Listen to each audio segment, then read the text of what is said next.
You're listening to the New Old Heads podcast, shot live every Tuesday at twitch.tv/newoldheads and released every Thursday at noon via bringingdowntheband.com. The show is brought to you by Coleman Dental, Printfinity, Indie CD and Vinyl. Support the show directly by becoming a member at patreon.com/newoldheads. I am Major 7th. The crew is in the building. Starting off with my man, Jay Moore. How are you, good brother? Doing well. Peace, freedom, and reparations, and stay warm. Especially that stay warm. Yeah, if you're in the Midwest, please stay warm. Yeah, that hawk out there right now. Boy, is it. In the driver's seat, my man, DJ Jay Diff. What's happening, man? Salutations. What's going on, man? Oh, man, I can't call it. Trying to stay out this hawk, bro. Well, I'm in it. Oh, yeah, that's right. That's right. You have no choice. Yeah, I work in it, so, yeah. Yeah, we gonna pray for you because, it get bad out there. OT. Yeah, man. Yeah. It's that time. You get some hazard pay on that? I mean, they looking out for you?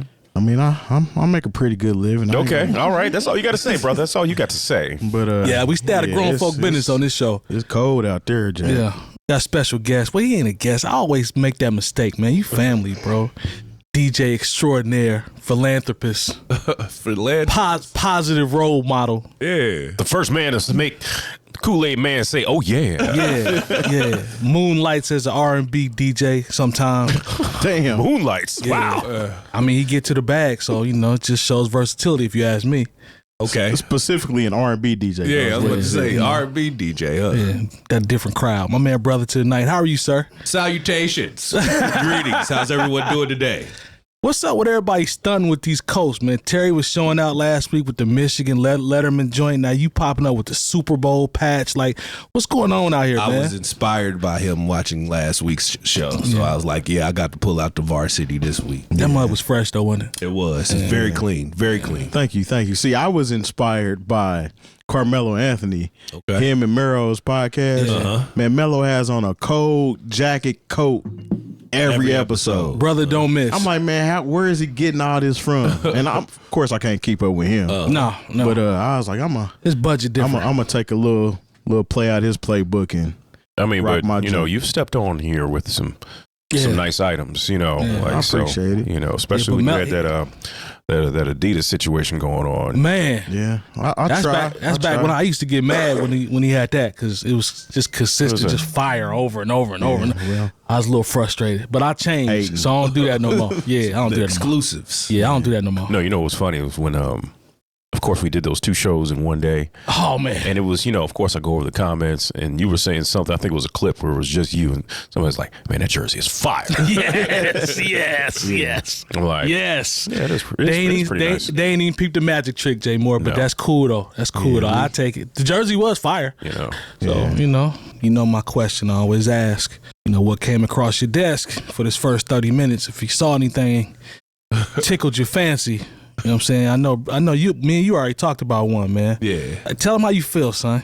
All right. So it was something that I got off of the Joe Budden pot. It was Benny and Elliott Wilson were there, and they were talking about like people critiquing music. And I guess the question was like, do you have to actually be an artist to be able to give an honest critique on music?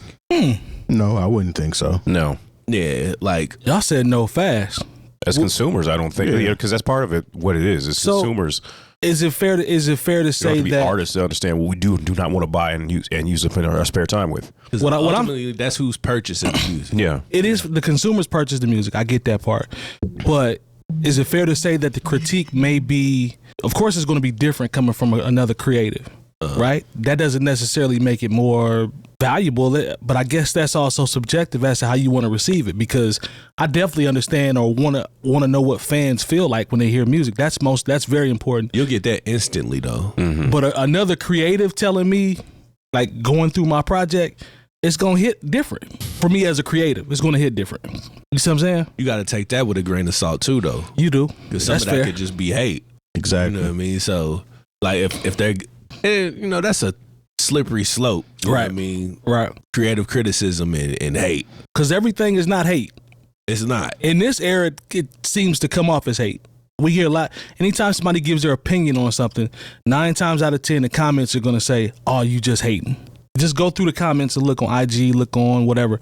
Whenever somebody gives their opinion, more than likely there's going to be somebody down there that says, "Oh, he just hating or she hating." in this era, the era that we in now. Now there can be an element of hate, like say back in 05, 06, Ja Rule just came out with a song that was incredible. I don't expect 50 Cent to say anything particularly nice about it.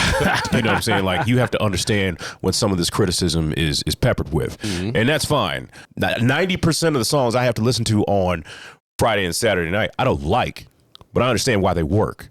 So you have to, I was just, that's my advice to artists out there. You have to approach this a different way and have a different expectation as far as how people are going to digest your art. Let's take it to the chat real quick, because Lone, it looks like Lone is coming along my side. He says, well, I'm on his side, actually. Artist critiques always are more valuable than a consumer. Sorry, not sorry. That's what I was alluding to when I said it's just going to hit different. Well, yeah, if you're a rapper, but just imagine if you just somebody up there catching a stray because, an artist who has legendary status is feeling some kind of way. Right. As opposed to just some dude on the street or 4 dudes that got a podcast. Well, I think that the thing is, you have to be, if you don't like it, you got to tell me what you don't like about it. You know what I mean? Like, what is it that really turns you off from the situation, or is it you just don't like it just because? I think artists, most times, they can give you a reason why they are not a fan of said record, or maybe this bar could have been different, or the vocals need to be turned up here. Mm-hmm. I think you're more likely to get that type of feedback from an artist or someone like a journalist or somebody that's actually been in the field and listened to it long enough. Consumers, more or less, they're going to tell you, yeah, I like that song. No, I don't like that song. They're not going to be able to really tell you why most times. You know what, though? There are consumers, though. There's always, what's the cliche term? Exception to the rule, right? Yeah. I do know some people that are just consumers that can sit down and talk that talk with me as it relates to even technicalities of the music. Mm-hmm. Like, there are some out there that care enough to actually have that conversation, but most of the time it's what you talked about. Mm-hmm. Above average. Yeah, right. But there are some that can then sit in the paint and be like, yeah, so I love it, man. I don't know about the mix. Mm-hmm. And it won't even be an artist or nothing. It's just they listen to music enough to know something don't sound right. Mm-hmm. And me, I got to look at you in the face and be like, well, I have to go that's back one of the things I learned from work on the mix. Is like, now I listen to the more technical aspects of things, mm-hmm. as far as like the mix, or like I'll even, we had the conversation about people not rapping in the pocket. Yeah. Now I can definitely already hear people who are rapping off beat, and that drives me crazy. But now it's just like when people are, and maybe they were like, oh, that's my style. I'll be like, yeah, but your style is like off beat and out of pocket. It reminds me of like the time when somebody asked DMX, God bless the dead, about Drake. And DMX was like, I don't like his face. I don't like nothing about him. Like, you know what I'm saying? Like, that was a DMX answer too, though. Facts. Yeah. So like, that's different. Sometimes it just comes from a place of like, I don't like the way this, I don't like where this person is coming from. I don't like it. Bro, I got a long. Yeah, it just is what it is. I got a long story real quick. You got a long story real quick? Long. I see what you tried to do. See. So I was working on a record with, shout out to my homie P. Sake. We dropped a project called Crown probably 3 years ago, which is crazy to me. And I always play records for Lone. Lone is one of the few people in the world that I will play rough drafts for when it's time to analyze it. Mm-hmm. He does the same thing every time. He's going to tell me if he likes it, yes or no. But I know his ears are doing exactly what you said. I changed the hi-hats. He told me they were too high. He told me they were too high on 3 separate occasions before we put the album out for mixing and mastering. And when it came back and the project came out, he says they're still a little high, but they're closer to where I wanted you to get them. Mm-hmm. This is the 4th time. Right. So yes, he definitely listens, and he's just one of those people. And when you've done it for so long, it's just you can't turn that off. And that's me just going to him, and I swear it was 3 or 4 times where he's like, "It's almost there, still too high." I mean, I get that. Like DJing when you out, yeah, it's hard to turn that DJ ear off. Absolutely. You know what I mean? Because like, oh no, that came in. He ain't count that in right. Something I do the same thing. Yeah, you're gonna hear that all the time. Is it harder for y'all, because y'all being DJs? Jay Moore, you in the club as well. Is it harder for y'all? Because it's hard for me to turn the producer ear off. Y'all, is it hard for y'all to turn it off as well? Absolutely. Like, I can't, even if my set sounds decent to the common individual, to me is bugging me. Like I might have did something that I didn't like. I might have just did one thing that I didn't like, and now I don't like my whole set. Yeah, For the whole night? For the whole, I'm just like that one thing threw me off, and like I can still be in the pocket to Because you'll think somebody about else. what you was trying to do. And I and was you'll be like, man, oh, I'm gonna set up. Yep. that didn't work right, and it'll be bothering me. Yo, that's and crazy. eating at me the whole time. So yeah, I mean, the difference between an artist critique and I say the common folk is sometimes I think the artist is a little too hard, because like judging somebody else and thinking they should have did it like this. You should have did it like me. Yeah. Or the way I wanted you to do Exactly. You know what I'm saying? As opposed to somebody that doesn't listen to music, that isn't a DJ or an artist, but can still critique in a certain way. You know what I'm saying? And you got to respect that, because we're our own worst critic at the end of the day. So I'm gonna be harder on me. I'm gonna be harder on my guys. Yeah. And I'm gonna be on somebody I might not even know. You know what I'm saying? My expectations level is higher. Right, because I feel like we better than everybody in a sense. No, you know? you're right. So, you're right. So it's like we're harder on each other than we would be on somebody else. And I kind of feel like a critique is kind of the same way as far as somebody on the outside looking in. Just like a lot of the sportscasters they might have played sports at one point in time, but a lot of them didn't make it to that the professional level. Some played college, some played high school. Exactly. Yeah. But these are the commentators that people look to give their opinions. Now there's some whose personality you might not like, right? But you can't take anything away from them. Their sports ID, so to speak. Yeah. Gotcha. Or IQ, yeah, so to speak. So, I mean, I don't know. I can kind of see it both ways as far as believing in artists over an individual and an individual over an artist. And let's talk about old Drizzy and Yasiin Bey. It's been a lot of emotions Speaking out of here. Not having to have any criminality about yourself to it's get into the rap game. It's a lot of emotions and a lot of emotional people out here on this internet, man. I've backed into a few conversations about this and had to get out. People telling me I'm tripping. Mike, I'm normally with you. When Yasiin said that he's a pop star, I don't think there's anything wrong with that. It's not. Two things can be true. Two things can be true, and so many people are offended because I believe they want Drake to be perceived as something that he is not. And there's nothing wrong with Fam being one of the biggest crossover pop / rap, whatever you want to call it. But this thing has really got people emotional out here, bro. And then Drake shared a video where he said, it was on his stories, and it was a video of Method Man talking about how he describes what hip hop is. And he says, and Drake's caption is, "What Umi say again? ? Let me shine my light, King. Don't change up now."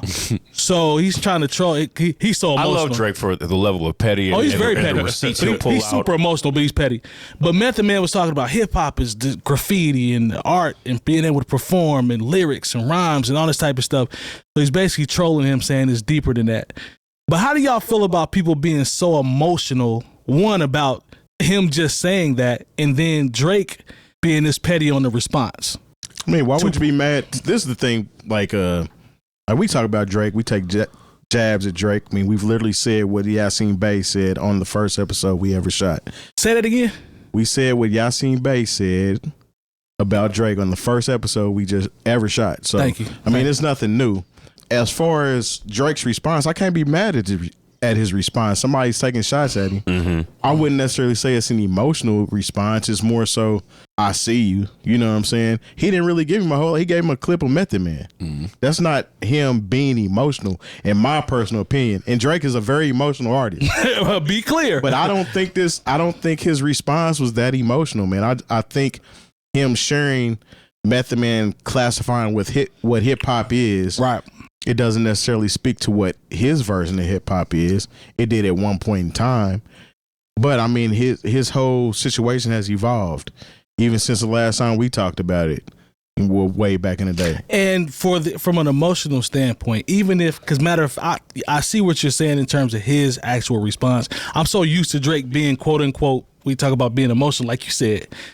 But the comments that the super emotional part is the grown men in the comments mad about him being called pop. That's the real part that's emotional. So I'm in a couple hip hop groups on Facebook, and the responses people was giving because he said that he was pop.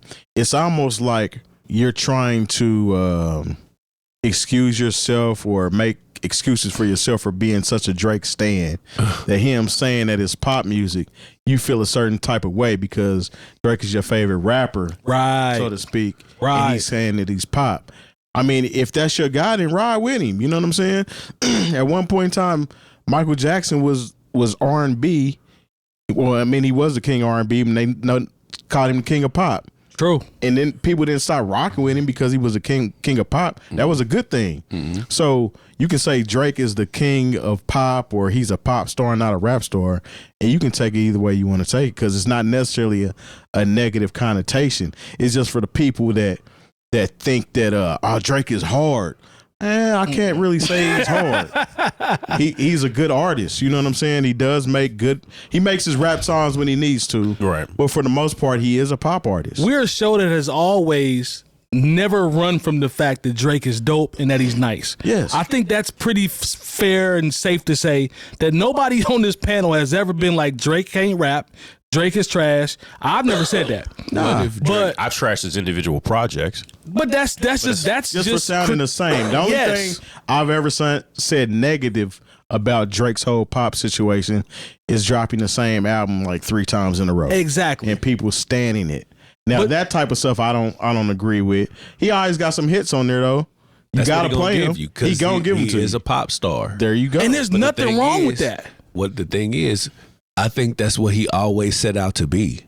There you go. You know what I mean? Because that's real. You know, he gave us Comeback Season, and then he gave us So Far Gone, which was fire. And it was fire, but even on So Far Gone, he was touching everything. Yeah, because he was in. Let's call the whole thing off. That was on there. Yes. You know he was in his Kanye bag at that point. Exactly. If we want to be technical about it, Kanye is a pop star. He is. At the end of the day, he is. He is. He's not okay. Kanye got too much. Nah. Kanye is definitely a pop star. He's a pop star, Jack. He started crossing over into that pop star lane when he gave you 808s. But his meat and potatoes for his hip hop part of that is to me it's way more hip hop than Drake. But you haven't liked Kanye in how long? Since My Dark Twisted Fantasy. Since he became a pop star. Yeah.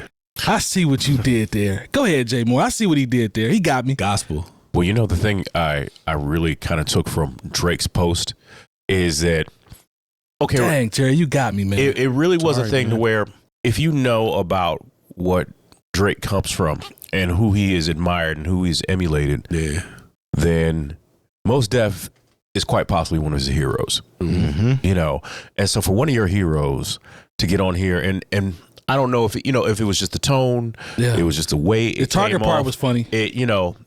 For one of your heroes to come on and in a way denigrate what you've accomplished and to use pop as a dirty word, and say, oh, it's like something I'd hear at Target, or I was like, I laughed when he said while Target. I get what he's saying, I was like, you're discounting a large part of his discography and a lot of the things that he said. He was being a little extra. I don't think so. I know. You don't think he was being extra? Because I could hear a Drake song at Target. It makes sense. 100%. You know, but at the same time, I heard Passion Fruit at Gap, and I was going. Why you say Passion Fruit like that? It's a pop song.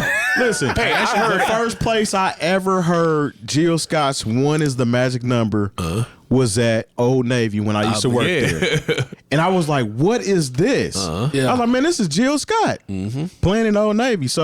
But she's not a pop star. Well, you just never know who's programming the situation. Because sometimes they got some good cats that know how to put together a playlist. Because if you come into one of the establishments I work, like I said, no free advertisements, even though they're paying me, but they're not paying us. You know what I'm saying? Be careful now. Be careful.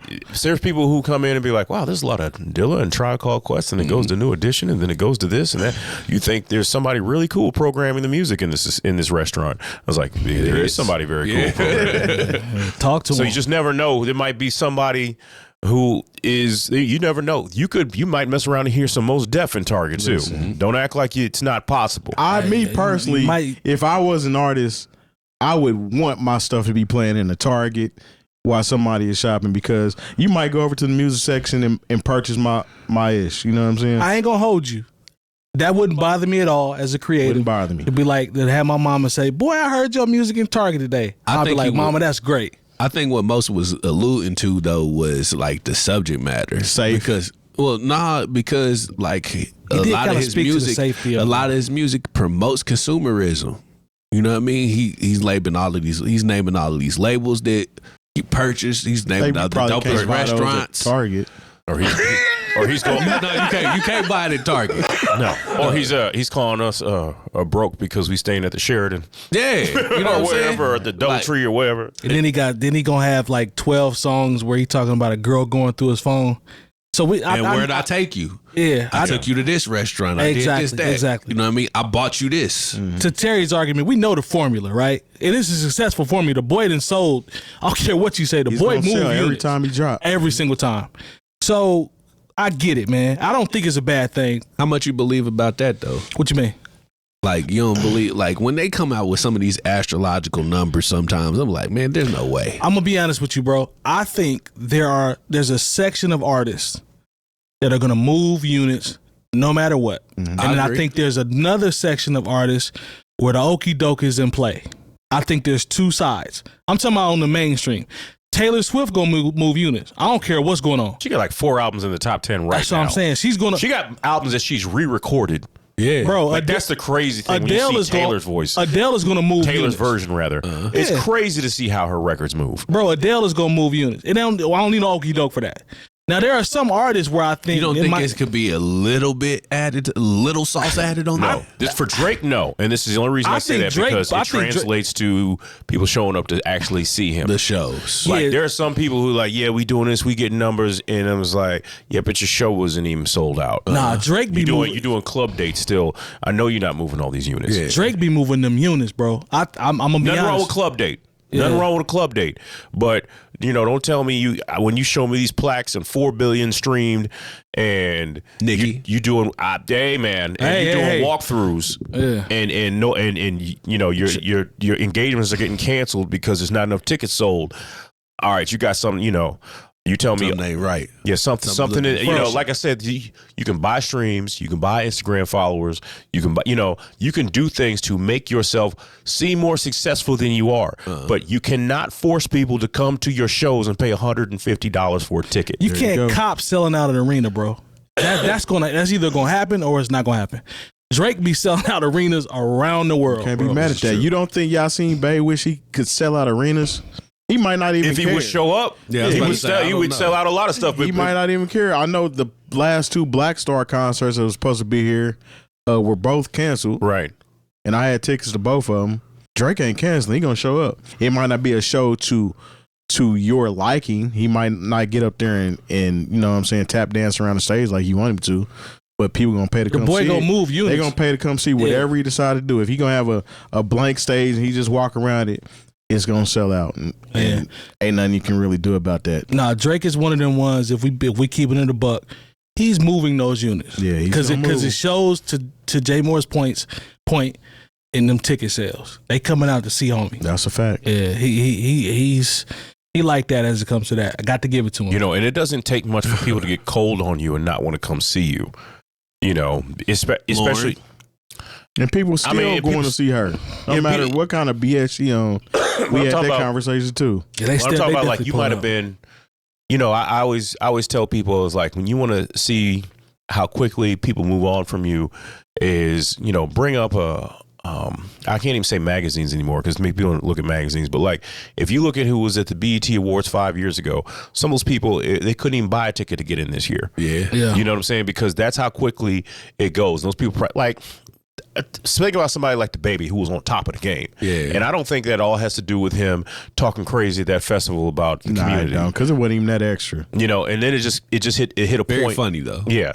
It just got to a point where people weren't into his music like that. I remember he was on stage at the Grammys just smiling his ass off for a performance. And now, like, once again, he probably had to buy a ticket to go to the Grammys this year. If he wants to go, or if they even got a seat available for him. It's that quick. And, everybody chases fame so hard.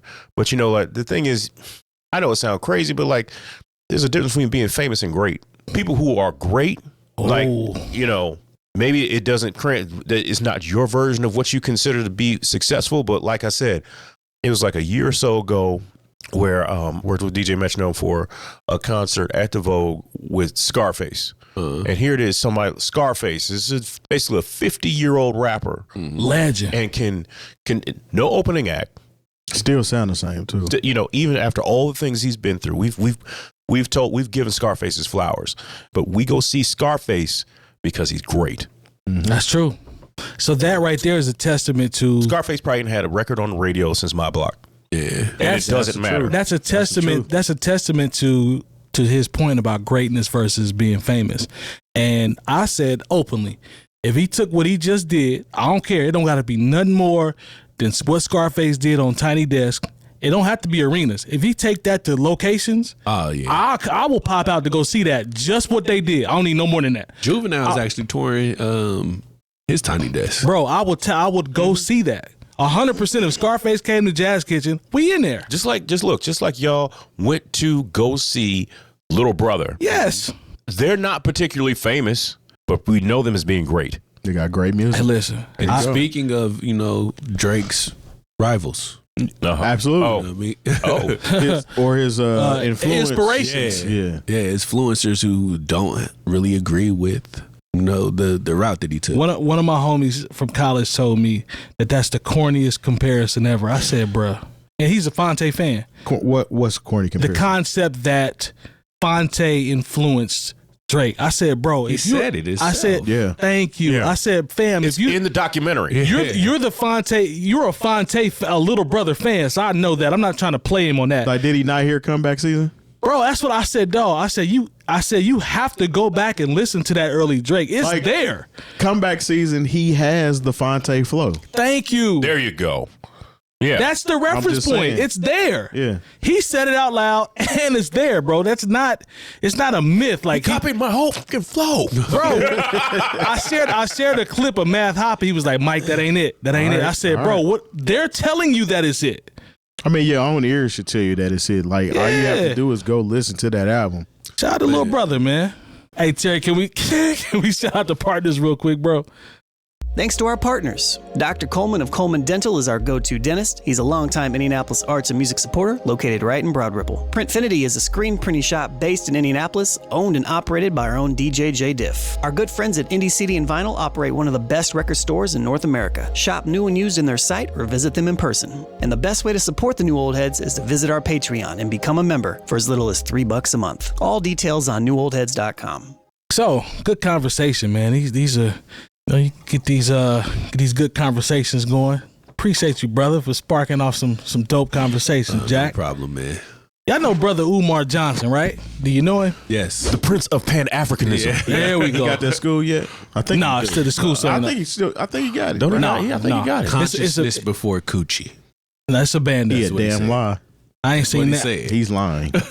He's a fat face on liar. He's a fat face on liar. Yeah, man. Yeah, I ain't seen Nan Desk in the studio. I mean, in the school, but we'll see. Mm-hmm. So look, this is why I brought up Dr. Umar Johnson. Because he said on the Joe Budden podcast, Eminem could never be categorized as the GOAT in hip hop because he's white and white people didn't make up hip hop. So this has been floating around. I saw two people stand up and actually say that this was bull. They wasn't rocking with it. One of them was Tony Yayo.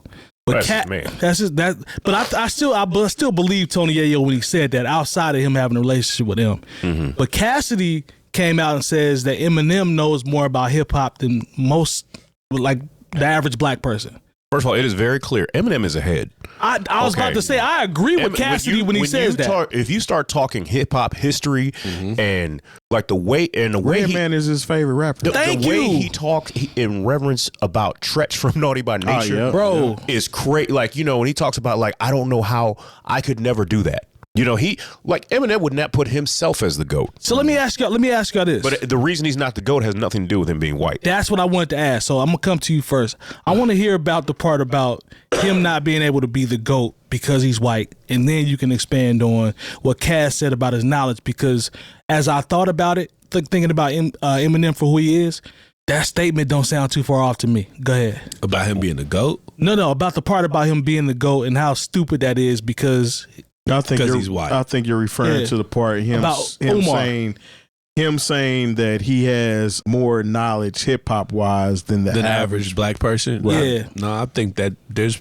pretty true actually. Yeah, I give think him that. about it for the most part, especially in today's era. Absolutely. You know what I mean? Because people just like what they like. But Buddy's a student, man. He's a student of the game. Yeah, and it's evident in the way he delivers his music. And when he gets on, whenever he wins an award, he has a list of people.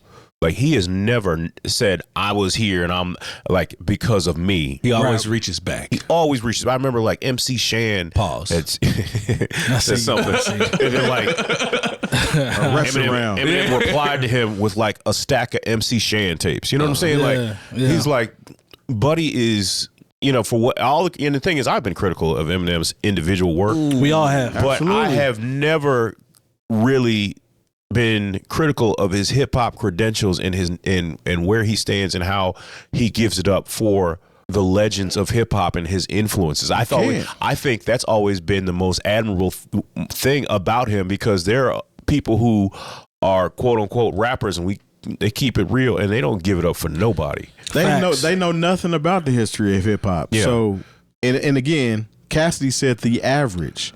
Yes. I like how everybody here is probably above average as far as that's concerned. I would say that. I would say so. But a lot of the newer cats, whether they be black, white, Hispanic, Chinese, whatever, they don't care nothing about the history of hip hop. Yeah. They just want to hear somebody some party up or some whatever is going to make somebody move, or was party up the record.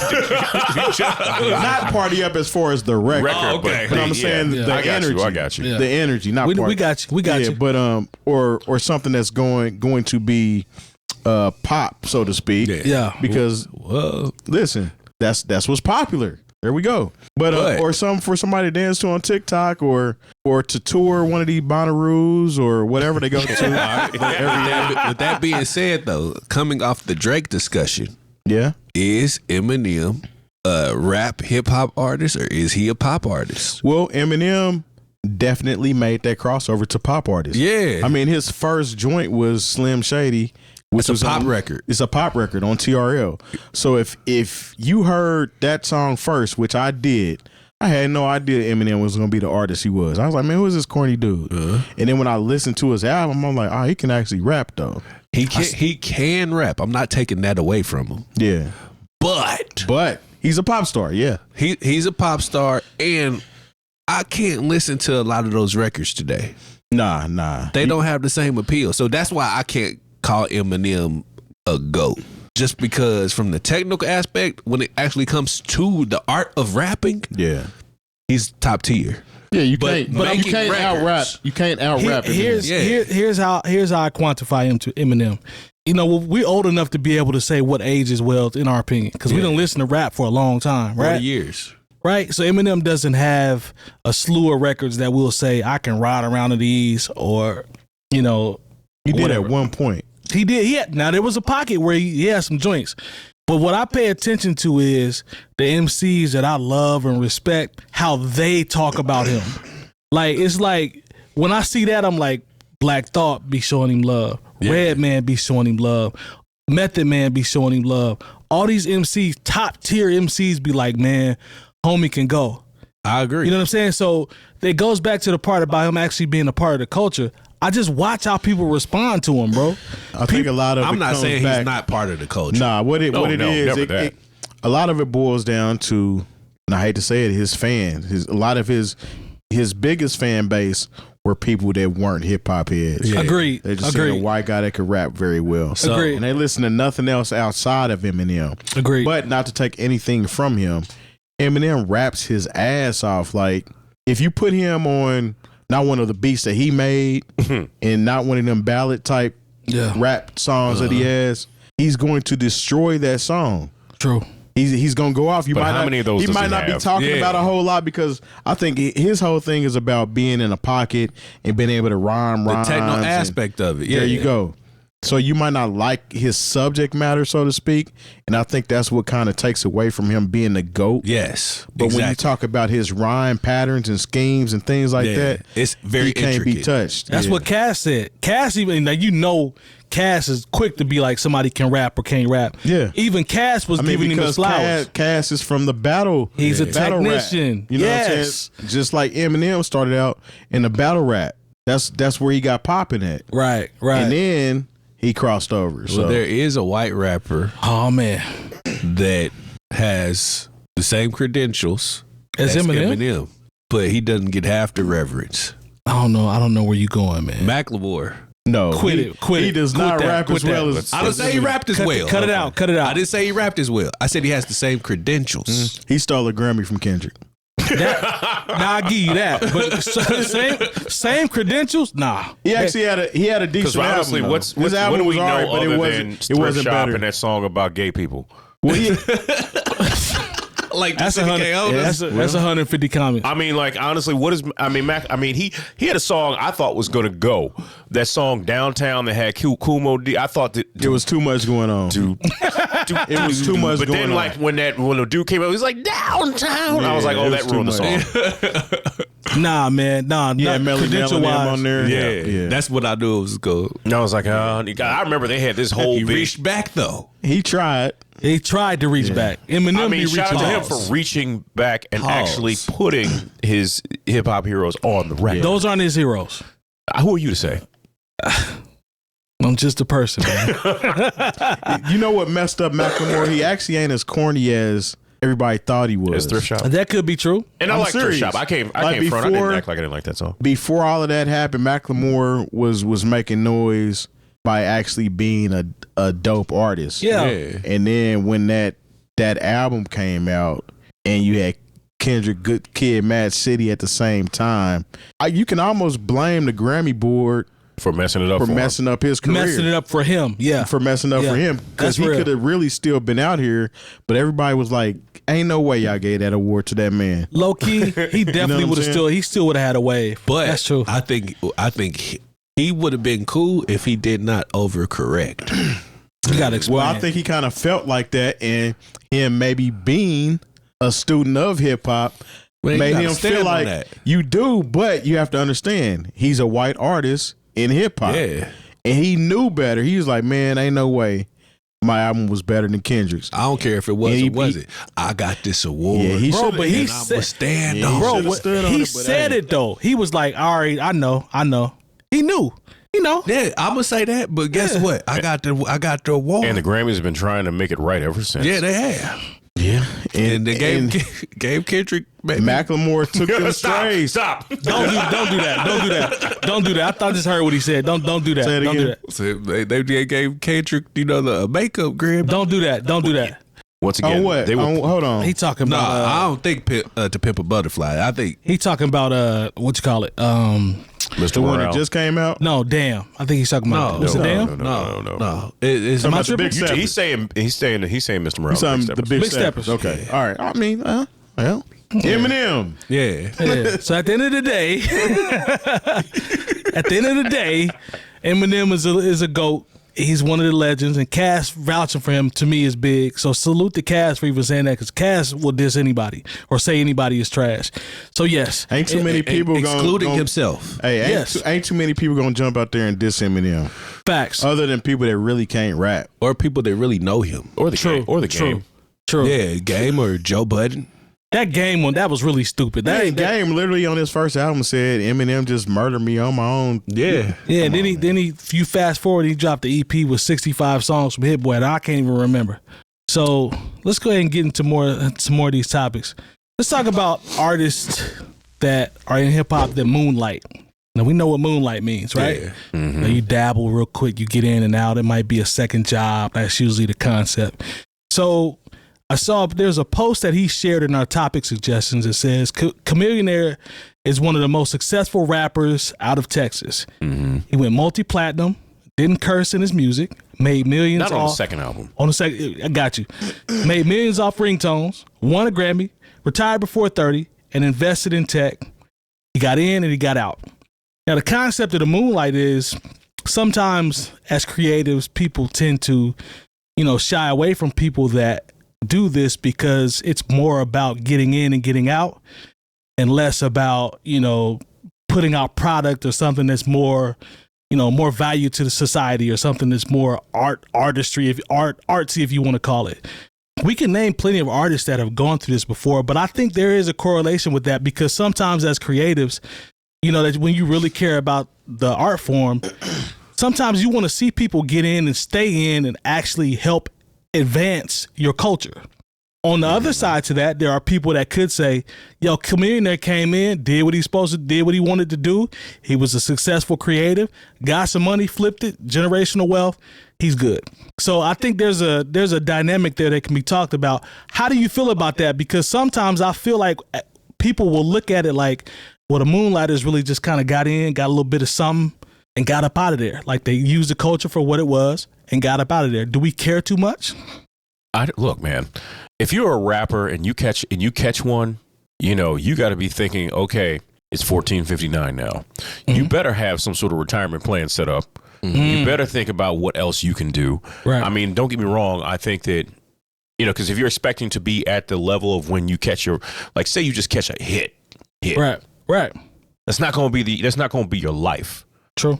You know what I'm saying? Just it's a situation to where you better it's sort of like when you're in the NFL. If you're a running back in the NFL, you got till 30. And that's how a lot of you hip hop artists are. Now maybe football and rap aren't the same because, you can rap into your 50s and 60s as long as you haven't done anything too crazy to your brain with, just being out here, maybe too much drugs, too much alcohol, whatever. Everyone, like I've called hip hop high school before. Right. And I don't even think this analogy applies as much anymore just because of how quickly things move with technology. But it used to be like if you were a rapper and you caught a real successful wave, you had 4 years. And then after those 4 years, basically you're going to be talking about, man, remember that time senior year? And you're going to hope people will still want to engage with you based on the success you had in those 4 years. Damn, homie. So think about, the man, homie. You can say whatever you want. I think this is like the second time I brought out Ja Rule here in this show, but Ja Rule did enough in his 4-year period to where, like, if him and Ashanti say, hey, we coming to town, people gonna go. People going, yeah. You know what I'm saying? That. Nelly did in 4 years. I think maybe he got 5 in there, 5 or 6. He maybe stay a little bit longer than he was supposed to. And, for the way the game is set up. He was able to create a situation to where, like, okay, he can work off that nostalgia, and he's tried other things, with the clothing and yeah. Oh yeah. But here's the question: I mean, he's still out here though. He's still out here representing the culture. I think the difference is with Chameleon, he got in and literally got out. Like he's done. Like you haven't heard about him coming to nobody's town. That's the part. Or nothing. He got in, got his money, put his money in the check, and moved on. Now. It could mean that maybe he was smart and knew once he dropped that second album that I don't think they really rocking with me. He might not have had the love for hip hop like that. Boom. That's what I'm saying. It might have just been one of them situations where he was trying to get to the money. He seen he got to the money and pivoted and got up out of there rather than just ended up being a washed up artist, so to speak. So I think he's removed from the culture as far as being a feature in the culture. Right. I think he still takes in the culture because it's a part of him, but it may be one of them situations where he recognized, I don't think they really rocking with me like that. So you could say he's not even he's not moonlighting. He's not a hip hop artist in moonlight. He might be a tech investor who moonlights as a hip hop artist. Yeah, because Nelly, the Nelly example that you used. About Nelly, he probably, we'll call it 4 to 6, where he really was popping, St. Lunatics all the way up until whatever. Nelly's still part of hip hop's culture. Nelly's still out here performing, still out here doing shows. He's opening for Janet Jackson when she comes back to town. He's doing he'll do a feature here and there. Nelly was top 3 artists at one point in time. That's what I'm saying. But he's still, even at this stage, and he wasn't 3. He's not just he's not a tech person. Like Nelly's still a part of hip hop. The Chameleon example is very good because that's somebody that literally got in and literally got out. Terry's point. I think part of that is because like he might have saw what it was where he was at the top of the game, had his song was everywhere, won that Grammy, and saw how much money he made from multi-platinum sales, right, and ringtones, right, and then saw what it was when he got into the tech space. It was like, why would I spend my time on this? Boom. That was my point. Go ahead, B. Go ahead, B. I think the difference between all the artists that you mentioned and him getting in and getting out is he doesn't need the money. You know, But Nelly He and doesn't them, rap to eat. yeah, Nelly and them go tour and all that because that's how they make their money, Right. And they need to keep feeding that fund. That's you know true. What I mean? But you can insert a 50 Cent who got a lot of money out of vitamin water, who just went on a Massive world tour. massive world tour for his first album. You can talk about Jay-Z, who is hip hop's first billionaire True. that is still doing it. He just dropped a song last week with D'Angelo. True. A song. Come on now. I was about to say that song is a little. Well, I but haven't he's still heard doing you. it. Okay, yeah. What I'm saying, he's still doing active. it. He's still active. doing it. Nas, he's still active. Chameleonaire could have recognized I'm not really an artist like that. He wrote that Texas Wave because him and Paul Wall and them was clowning. It was one point in time where they were together. Yeah. And before Chameleonaire hit the mainstream and Paul Wall too, they had already went their separate ways. Yeah. So they got a whole catalog of stuff that people probably ain't even familiar with. What do y'all think about the concept of just, even if you take Chameleonaire out of it, right? And we look at the concept of just people that moonlight versus the people that stay embedded in the culture. I think that Is there a different respect level there? Like, just take Chameleonaire. Chameleonaire was just an example, but is there a different respect level for that? I think that's the name of the game today. You can't just come in and just be about rapper. the music. Yeah, Okay. You got to. That's gonna be the vehicle that gets you in the game, Right. and then you turn that into merch.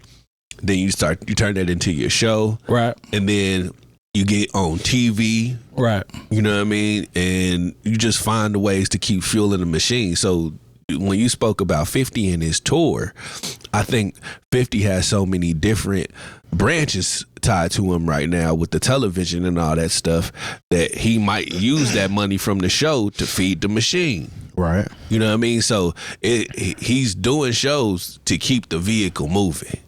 So is it fair to say that we all are aware that the concept of someone that is a quote unquote moonlighter in hip hop, they're going to be looked at different unless they just have a legendary, beyond legendary run and then something happens to them or it's a guy, No, I think I turn my nose up more so at the artists that moonlight in hip hop that aren't hip hop.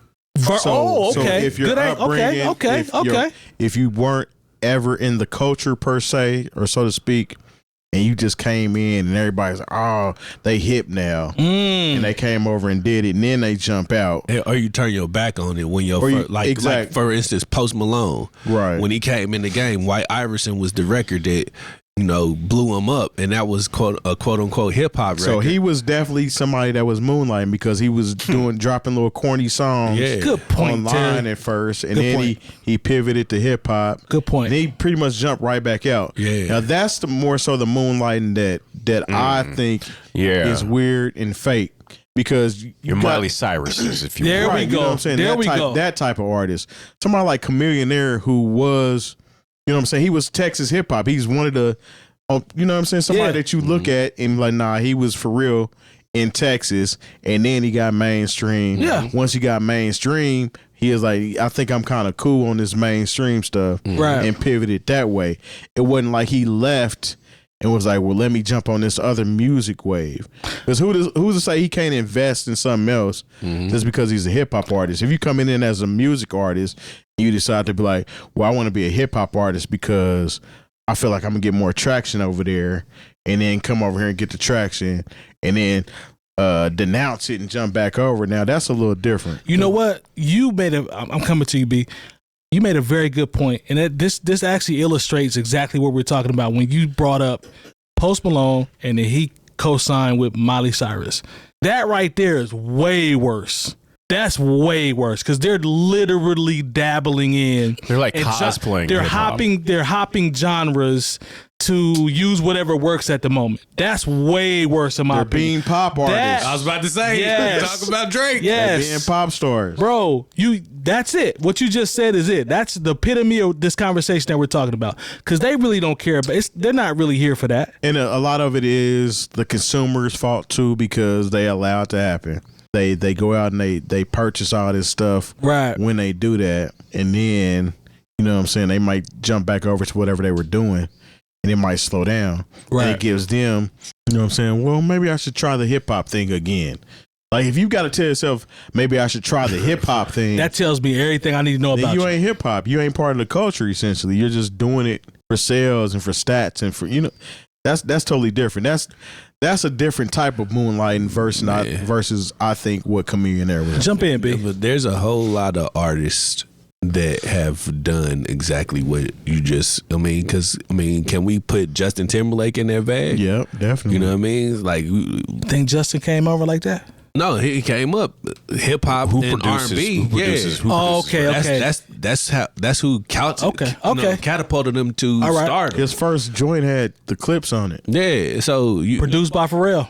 and then that it's not working for a minute, or you want to try something different, and you start shunning hip hop or whatever. So Next thing you know, you the man in the woods. yeah, That's fair. Jay Moore hate that album too. He bring that mug up all the time. My thing is, even if so, like I wouldn't even be mad at Justin Timberlake if he kept it real. Yeah, I'm trying something different over here just because it's more money over here. Or not even necessarily that, because even when he was on the Mickey Mouse Club, you could tell he had a little bit of swag about himself. He's Not as from much as Ryan Gosling. Nah, he didn't. He's from Tennessee. You know what I'm saying? He started out with NSYNC, of course, who their manager is the one that pretty much Put him found together. New Edition. Yeah. Right. So I mean, No. Let's clear that up. He didn't find Wait. What you talking about? No, his Lou Pearlman.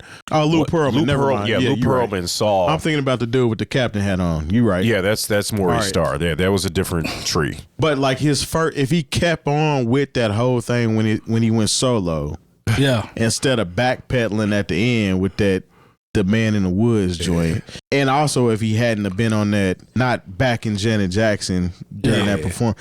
There was a few other things that involved him with being fake, so to speak. Okay. You know what I'm saying? And plus that so story I don't necessarily. Brittany just told about when he met Hey, Shane. Yeah, I don't think he's in the same pocket as Post. a Miley or a Post. No. There's hip hop artists that do it because they aren't hip hop, so to speak. Yep. They come in, they get one flash in the pan, and they want to pivot immediately. You know what I'm saying? So that's moonlighting in itself too, because you just here to get a bag and go on about your business. Lone just made a point in the chat. He said there's a whole section of non-creatives that are fake creatives that try to just get to a bag.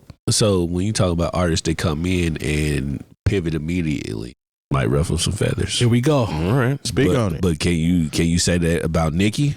Nicki jumped on that EDM wave real heavy. Yeah, I mean instantly though. Yeah. You know she came. Real heavy. Yeah, But you know it's It's crazy. crazy because she was actually with Gucci before she was with Lil Wayne. Nicki So that's still totally different. But Nicki still though. And I feel There's like more hip hop at her core though. Nicki is a pop star as well. Very much so. You think Nicki's pop but star I too? look at it like, because I don't know if got this hip-hop at this the was core, though, bro. performative, but like when she was about to do Starships, and it was like, I don't perform that song anymore. Yeah, her most known songs are all EDM dance Pop tracks. records. Yeah. Okay. Like real talk. That's I was where like- she gets her real money. But at the same time, when I saw like the crowd of people who was there, I was like, you might That's as what well they do came that here to song. see. They came here to Yeah. see. They didn't came to Right. And here you see you do your verse from Monster. They want to hear that song when you was singing about Bud Light. But in her defense, there was a pocket of time. This is why we don't have the same type of R&B as like we had at one point, because all the R&B artists pivoted to that EDM. Think about it. Around that same time that Nicki was on that EDM wave, Yeah. you had Usher, Yeah. Neo, Chris Brown, Kelly Rowland, That's fair. Rihanna, That's fair. a few other people. The main people in R&B were doing EDM. You just named all pop stars. Yeah. But they were R&B artists. Yeah. And they pivoted over to the other side, and all their albums during that time period was EDM. Yeah, Vegas Usher Think is about a it. pop star. He don't even do all that in Vegas though. Yeah. But I I'm guarantee just saying how it's received. Well, yeah. but I guarantee you Buddy at the Super Bowl he is going to do OMG. Oh, 100%. yeah. He can't get off the stage. That's a jock that. jam. Yeah, he better. It's gonna be a lot. It's gonna be a lot of. I get what Lone's saying in the chat, man. Yeah. What'd he say? He said, What'd he say? At least, Nicki and a lot of the people that we're naming, they were artists initially, man. So they've always been artists. They're not about to just flip from being an artist to an accountant. That's Or what like, I. I just did this so I That's can what start I. getting That's acting what I roles. meant by the core. At her core, I feel like Nicki is an MC. first and foremost. Now, what pivot happened after that? Cool. But at her core, and what I think about her first when I hear about her, Nicki's an MC that maybe did some EDM.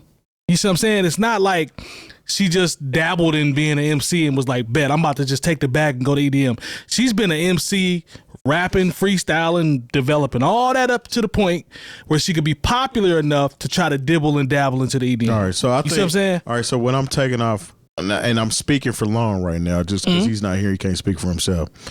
He's stating moonlighting can still be an artist trying other things, but not necessarily being an artist and then deciding to not be an artist altogether. Okay. Now, I mean, I think that's what he means. I don't know. But to your point, what you said earlier, Millionaire could have been about that life from the beginning. Yeah. And decided, well, I got the money now to invest in this stuff, and he don't have the love for the music no more. Okay. And just left it all the way alone. Let's take it all the way. We think about Queen Latifah. Okay. Queen Latifah came in, Native Tongues. Yeah. Dope album, Natures of a Sister, you know what I'm saying? Black Rain, killing it. But there is a section of society that's like, oh, Queen Latifah rapped? Because they know her as Khadijah, and then they know her from The Equalizer, they know Latifah-lizer. they know her as Dana Owens, the jazz artist. So there could be, you could say she was Moonlight. You could say Will Smith. But they're still involved in the art stage. There we go. True, but there we go. Somebody, right? I can give you somebody right now who's moonlighting as an artist. Cardi B.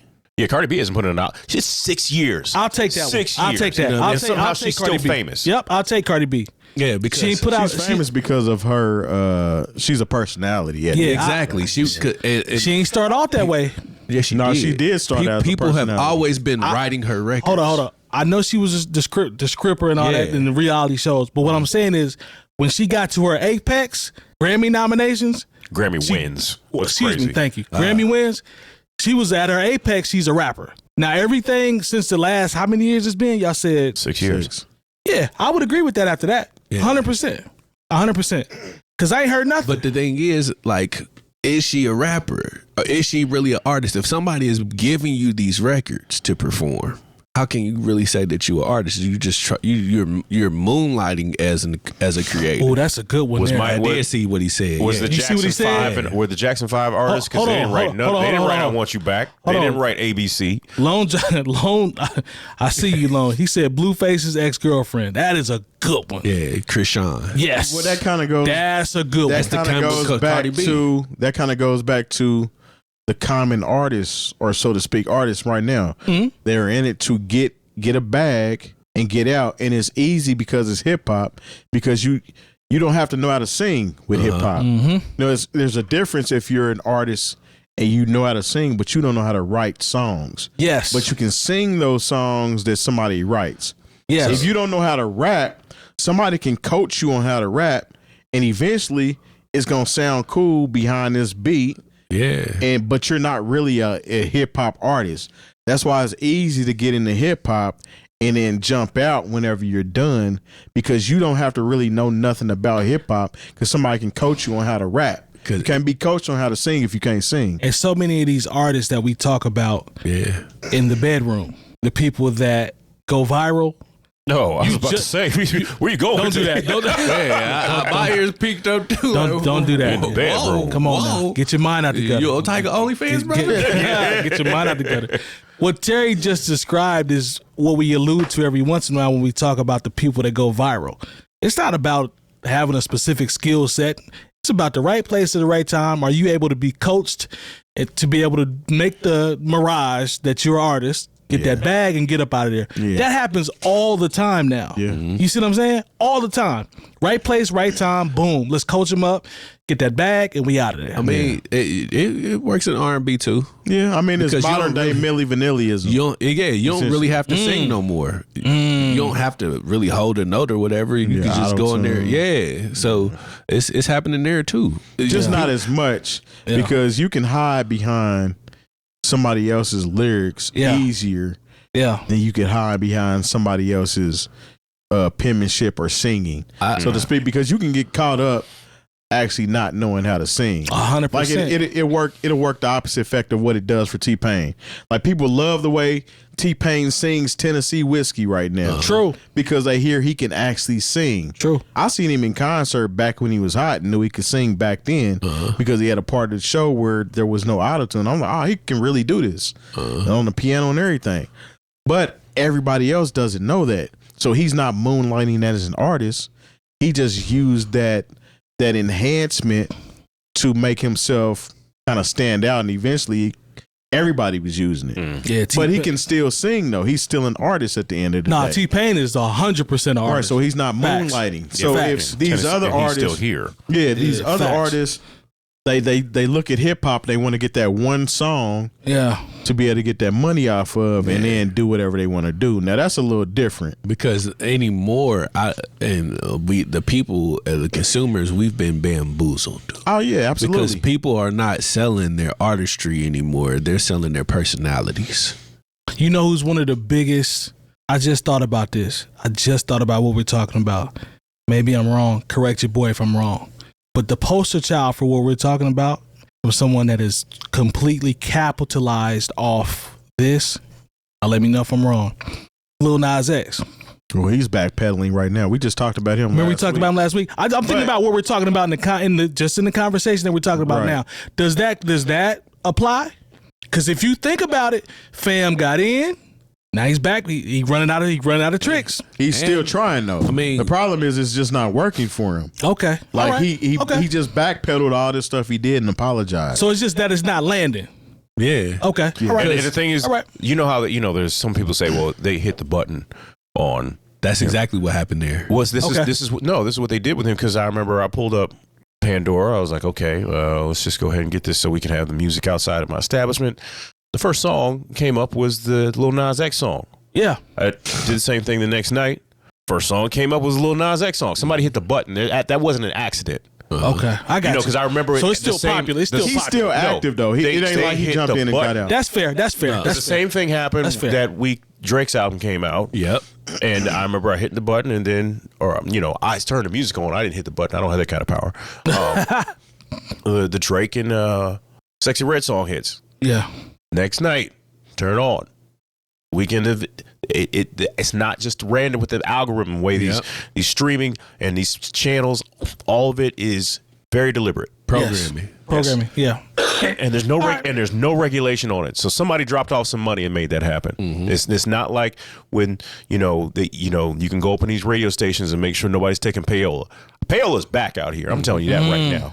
You can pay. Payola ain't dead. Just move to the web. So you can pay. You can go up to Spotify with a bag. That's a bar, Terry. That goes back to when I was talking about these inflated numbers. That's what. Yeah, exactly. Because that got 2 plays out of nowhere because somebody hit the button and said, "Okay, on this particular channel, make sure it's the first thing that plays." Exactly. You know what I mean? So when I see some of these astronomical numbers, I'm like, "Ain't no way." I know. I feel you. I just think, like we talked about earlier, it's just. There's a section of people Drake just translates. That's all. It just translates. Yeah. But what you talking about, 100% happens. Yeah. 100%. And there's people out there eating off that, so be clear. That was interesting. All right, man. Shout out to the chat if you stuck around with us. We appreciate your support as always. If you see it, like it, subscribe, sign up for it, hit the bell, notifications, check out Patreon, all of that. But that's going to do it for this week. We'll see y'all next week. Peace. Yeah. In a minute. Peace.